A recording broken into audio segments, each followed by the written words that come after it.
And when at last he found the source of the room's power, he knew it was his duty, his obligation, to put an end to this horrible place and to everything it stood for.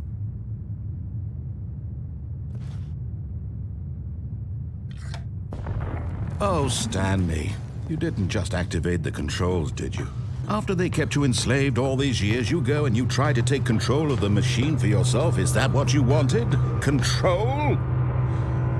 Oh, Stanley, I applaud your effort, I really do. But you need to understand, there's only so much that machine can do. You were supposed to let it go, turn the controls off, and leave. If you want to throw my story off track, you're going to have to do much better than that. I'm afraid you don't have nearly the power you think you do. For example, and I believe you'll find this pertinent, Stanley suddenly realized he had just initiated the network's emergency detonation system. In the event that this machine is activated without proper DNA identification, nuclear detonators are said to explode, eliminating the entire complex. How long until detonation then? Let's say 2 minutes. Now this is making things a little more fun, isn't it, Stanley? It's your time to shine. You are the star. It's your story now. Shape it to your heart's desires.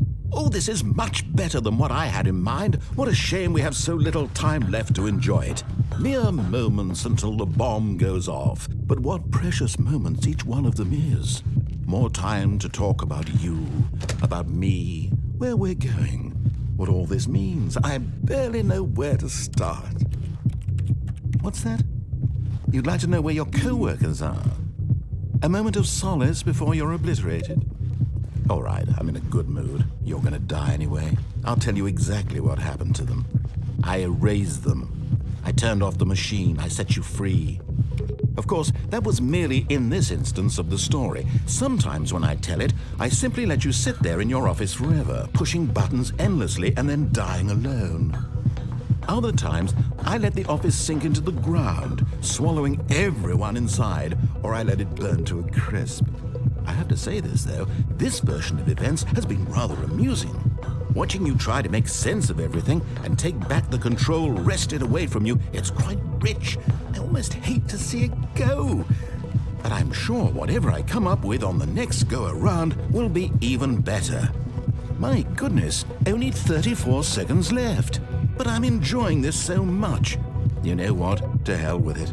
I'm going to put some extra time on the clock. Why not? These are precious additional seconds, Stanley. Time doesn't grow on trees. Oh dear me, what's the matter, Stanley? Is it that you have no idea where you're going or what you're supposed to be doing right now? Or did you just assume when you saw that timer that something in this room was capable of turning it off? I mean, look at you.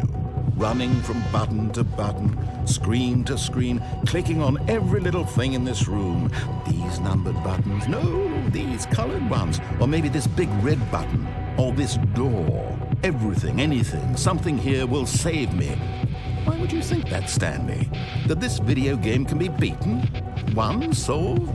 Do you have any idea what your purpose in this place is? Stanley, you're in for quite a disappointment. But here's a spoiler for you. That timer isn't a catalyst to keep the action moving along. It's just seconds ticking away to your death.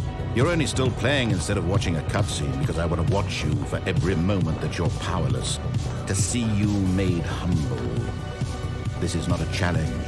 It's a tragedy. You wanted to control this world, that's fine. But I'm going to destroy it first, so you can't.